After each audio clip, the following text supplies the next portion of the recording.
What is up, people of the internet? This is Brownstone here, and welcome back to another video on the Producer channel. Today, I am here to give you guys the biggest hot take of all time. That's right. Ant-Man and the Wasp: Quantumania is actually really good, and here's why.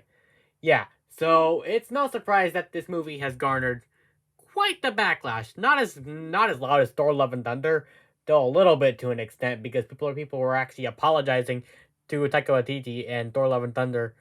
Now thinking this is the worst MCU movie of all time, but really, this one really okay. So upon further reflection, it wasn't as great as I thought it was initially. But that being said, it's still really good. This is not going to be a very long review, as I want to keep it. I want to keep it a bit shorter this time. After doing over an hour of talking with Avatar: The Way of Water, I think I'm done making over hour long reviews for a good while now.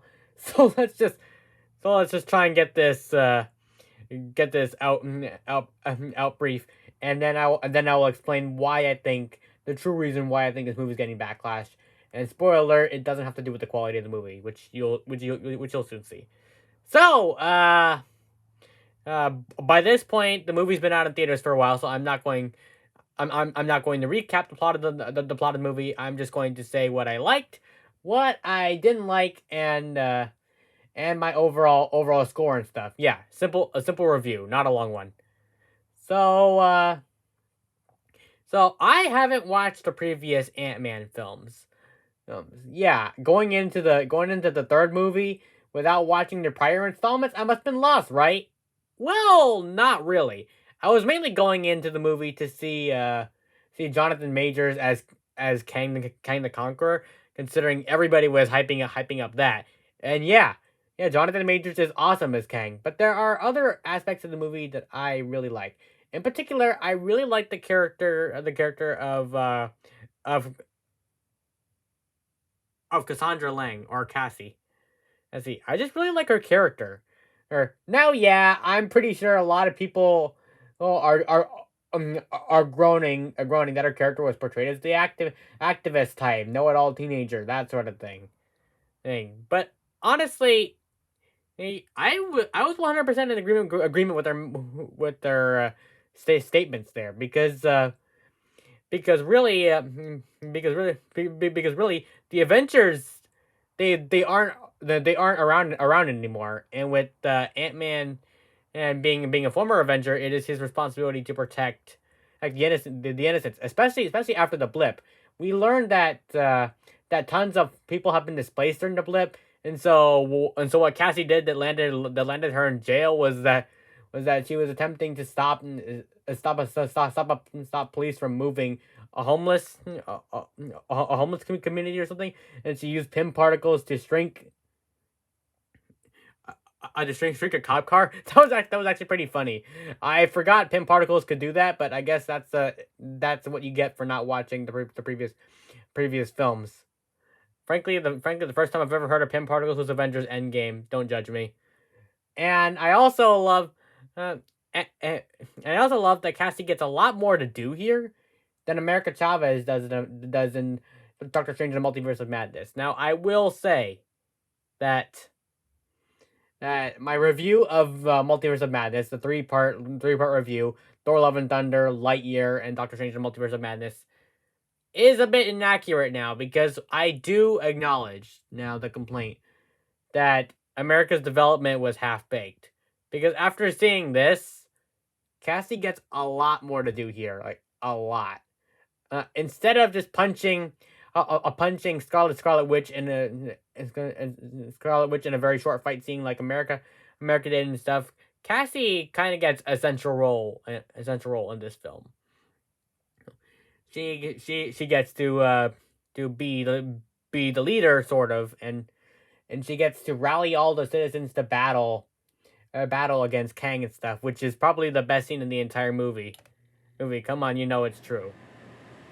And and what else? Sorry, I'm recording this pretty late, but I also very like. I also really like Janet's backstory. Janet Van Dyne. Is that how you pronounce her name? She was given a very interesting backstory with Kang. I'm going to say this. So she found Kang. Kang. They were both lost in the quantum realm. They worked together to rebuild this ship. And after she saw a vision of him destroying the universe, or rather the multiverse, then then she turned her back on him. That's actually a very interesting backstory, and it's not a one and done sort of thing. I mean, it actually has an impact throughout the rest of the movie. I think you can really see that Marvel has kind of learned their lesson from the previous MCU installments, where a major reveal in these smaller scale movies are not just a one and done. It has an impact on the rest of the plot. After we hear the backstory, it's not just the a one and done thing. One and done thing. Janet and Kang meet again. They talk about it. Talk about it and stuff. And I also love of Ant-Man, aka Scott Lang's arc here. It's mainly driven by Cassie, but through her, Scott is able to learn a lot of things, mainly what it means to be a hero. Again, now I know that's a basic moral, that's a basic lesson and stuff, but it really works. It really works here, because throughout this movie, Scott thinks this isn't their fight, but when it comes to being a superhero, you help people. That's basically what it is, and Scott is able to learn that through his daughter. I really like Scott and Cassie's relationship throughout the film. Throughout the film, I really do. You know, their their father and daughter relationship, is very realistic, and it really touched me in some parts too. Particularly when Scott is willing to go above and beyond in order to save Cassie. And there are some really visually creative moments in this film. I'm gonna tell you about that. One of my favorite parts was when Scott encounters multiple versions of himself. He's not going to the multiverse. Oh no, no, he's in a probability, no, a probability chamber. Basically, what that is that he goes to the bottom of the core, the multiverse portal, sort of, and then multiple versions of himself start to spring from his body, and then it multiplies to 1,000, hundreds to thousands to millions, and then they all work together in order to get Scott Lang Prime up to the power core. All right, that I absolutely love. The battle too. The final battle also reminded me of Star Wars in some parts. I can see why early test reactions were comparing this to Star Wars, because it definitely felt like that in some instances. Also, the way all the characters joined the battle kind of reminded me of that last minute save in Avatar. Now you can diss on Marvel for copying an Avatar moment, but really the hero saving the last minute save by civilians isn't really isn't really a new thing. It's been very old, even before Endgame did it. I mean, Avatar did it, Lord of the Rings did it, Star Wars did it. It's like every major franchise does that at some point, or almost every major franchise. So yeah, when I saw that, I wasn't thinking ripoff, though I do understand if some people would be angry at the film for ripping off this, because everyone knows when it comes to the MCU nowadays, we are very hard on the MCU, and while I do call hypocrisy, I'm not gonna talk about it in this video. I'm instead gonna save that for a different video. So yeah, I think overall this film's really good. Not much happens. It's mainly to show off the quantum realm and stuff. And while to some that may be the subject of ire, I don't really see a problem with it. It's it's rare you get a MCU film, especially one of the smaller ones that have condensed runtimes that have that slow down and really allow for a character exploration. A lot of times in the MCU films, it's like boom, boom, boom, boom, boom. Next plot point, next plot point, next plot point, next plot point, post credit scene. But but with this and Wakanda and Black Panther Wakanda Forever, I'm starting to notice a trend, and that I really like. That the MCU films are now starting to slow down and allow for more character moments. So you can really feel that they've learned their lesson from previous installments, which I really really like. So so Scott Lang versus Kang. Kang was awesome, and Kang dies, or at least this variant of him dies. That's actually a question that I have. It's one of the things I didn't like about the movie. I'm just gonna say this right there. Kang should not have died. I mean, which variant of Kang are we setting up to be the main villain of the multiverse saga? All of them? I sure hope not. I mean, yeah. All of them could be. All of the Kang variants could be used for a very good visual gag. But you need to have one central Kang driving it. Maybe he survived, which was part of the original ending, or he's dead. I don't know. The film leaves that unanswered. And heck, even Scott wonders that. Hey, did we beat him? I'm not sure we beat him. Nah, it's fine. I kind of like that bit at the end because it's kind of self-aware. It's like, did we really beat the villain? I haven't really seen. I don't really see too many heroes wonder about that. Normally after you beat the villain, oh, oh yay, everything's fine. You don't really hear the hero stop to question, hey, was the villain really defeated? So I kind of like that. Plus, it's Marvel throwing some foreshadowing, which I really like. And yeah, having Scott celebrate Cassie's fake birthday because he missed a lot of her birthdays was actually pretty heartwarming. It's kind of the natural resolution after Cassie mentioned earlier in the film that he missed a lot of points in her life. So I kind of expected it to happen, but it was pretty heartwarming nonetheless. There's also best joke in the movie. Thank you, Spider-Man. Yeah. You can really tell that Doctor Strange's spell had an effect on the populace when they don't even know who Spider-Man looks like anymore. Yeah. I sure hope we see Tom Holland as Spider-Man, aka Peter Parker, very, very soon, though. Spider-Man 4 cannot come fast enough. Gimme.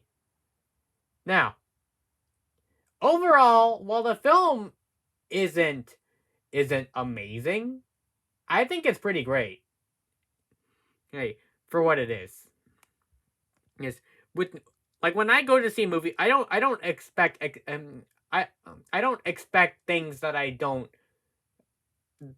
think are possible. I keep my expectations within reason, especially after seeing James Cameron's Avatar films and Titanic and stuff. I know to keep my expectations at a minimum from Marvel because I will admit that the quality of CGI has definitely gone down, and to an extent, some of the writing, a lot of the great writing is still intact, and that is especially the case for deep and layered characters like America Chavez and even Cassie to an extent. You can really feel them setting up the Young Avengers for upcoming projects, and they want to give as much screen time to those characters as possible and put them in leading roles, and I really like that.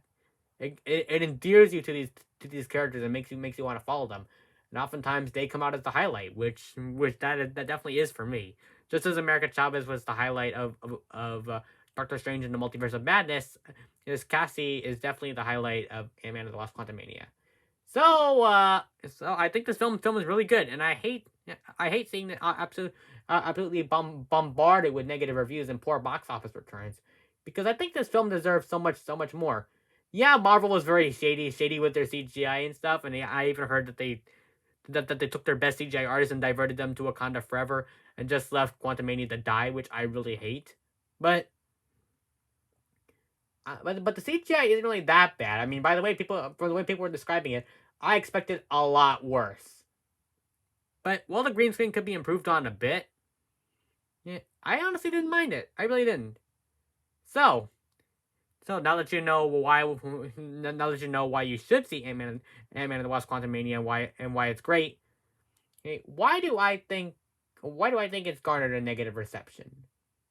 Well, I think that's less to do with the movie itself, and more so down to Marvel fatigue. I think the MCU really shot themselves in the foot during the pandemic.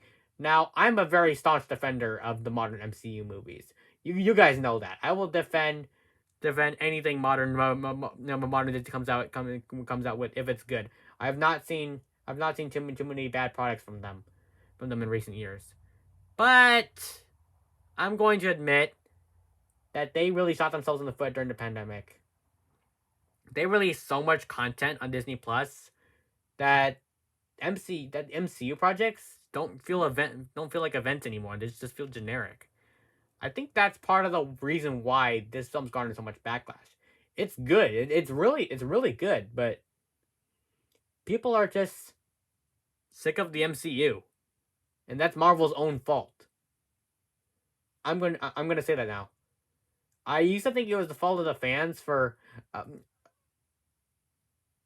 if you don't like it, if you're not willing to consume all this content, you're a fake fan. I originally had that narrative, but later down the line I realized no, that's not really the case. Look, fans are to blame for a lot of stuff. A lot of stuff. Toxic backlash against Star Wars actors, Marvel actors and actresses and stuff. They're to blame for a lot of stuff. Toxic fandom definitely exists, and I will forever, eh, forever push that and wish people just get it. But I'm going to be the first. I'm going to be the first to admit, even me, I have to admit that Marvel put out too much content, so now their good projects are overshadowed by the bad ones, like She-Hulk and Thor: Love and Thunder and all sort of things. Did I just say Thor: Love and Thunder is bad? I don't think it's bad, but like Thor: Love and Thunder is now mediocre. I mean, the kids fight scene is definitely still the best scene for me as in that video. So that video still rings true. But I'm but I can't deny that the overabundance of content, the oversaturation, has definitely had a negative impact on the MCU fandom. It's now gotten to the point where people are sick of it, and I have to accept that. So that's why there's a backlash to this film. If if Marvel kept their schedule regular, I bet like all my money, all my life savings, that there wouldn't be as big of a backlash to this film as there is now. Now there still would be backlash, sure, because toxic fans will be toxic fans, but a large part of it is down to Marvel's oversaturation, overabundance of content, and I think that's affected this film very harshly. So, yeah, I know this is not related to the film itself, but I have tried to diagnose why I think this film garnered such a negative response, especially when I didn't see too much of the problems. Because, yeah, it's an MCU movie. Yeah, it has the typical Marvel humor, but really, I really like the direction that this Ant-Man film went. Even though I haven't watched the other Ant-Man films, I do know that they are very filler coded and stuff, and don't really have an impact on the rest of the any of the sagas. But this one did, and for that, I have to really commend the movie for at least for being bold at the very least. Franchises should be allowed to take risks and divert from what audiences are used to. Sometimes that can have great effects. Sometimes that can yield great results and have great effects. But other times, it can divide audiences, like the Last Jedi and now this. I think there's a certain expectation. Like audiences feel like they know what a franchise should be. They know what's in it and stuff. I don't think that's a healthy mindset to have. Yeah, when I see a movie, I like to be kept on my toes as to like what exactly the movie would entail. I don't want to expect this certain thing from a franchise and stuff because I know it's capable of delivering something outside of my comfort zone. And the best kind of movies, they do that. Yeah. This is definitely a big high stakes movie that you have to see, that will have a profound impact on the rest of the MCU. And most people don't associate that with an Ant-Man film. It's setting up a lot of stuff for the future, and for that, you don't really get that. It's an Avengers type movie. Wait, I'm gonna say that right there. It's Avengers type movie. It has that amount of that big of stakes. And for that, people just don't know what to expect anymore, and I completely get that. But please, go see this film and form your own opinion. Don't let yourself be blinded by negative reviews without actually seeing the film. Box office performance is dependent on ticket sales and ticket sales and how many people go. And it doesn't seem like a lot of people are seeing this film, based on the box office reception. And I really hate the mob mentality that these people have over the average moviegoer. Like, you should see the movie for yourself. Don't be influenced by negative reviews. Heck, if you don't believe my review, if you don't believe my positive review, see the film for yourself anyway. You form your own judgment. Yeah, like, no movie opinion is gospel and gospel and not and especially not my opinion. We're all entitled to our own opinions, and I respect those who don't like the film even if I don't agree. Let's make that clear. As long as you're willing to discuss it in a civilized manner, I respect your opinion. You don't have to love almost every single content or project out of the MCU phase 4 and now phase 5, but you should at least respect people who do. And it doesn't seem like the toxic fandom's gonna go away anytime soon. So